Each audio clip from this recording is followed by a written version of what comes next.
Jonathan Frizzy jadi tersangka.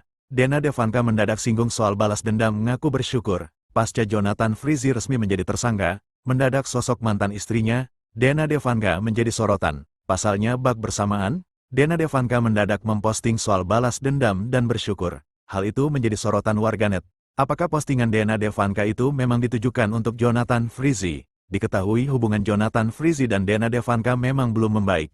Pasca bercerai, keduanya masih kerap menyindir satu sama lain. Pantauan sripoku.com dari Instagram Dena, menyinggung soal janganlah membalaskan dendam. Seorang wanita yang menemukan kedamaian alih-alih balas dendam tidak akan pernah terganggu. Setiap kali Anda mencari keburukan, Anda menghalangi kebaikan, fokus Anda adalah magnet, tulis Dena dalam keterangan unggahan beberapa jam setelah penetapan tersangka Ijong. Alihkan ke rasa syukur, kemungkinan, dan kegembiraan, dan saksikan keajaiban terungkap tagar tim move on pastinya haha tagar apa tuh gamon halo. Lanjutnya, namun tidak diketahui pasti apakah Dena membuat postingan itu untuk Ijong.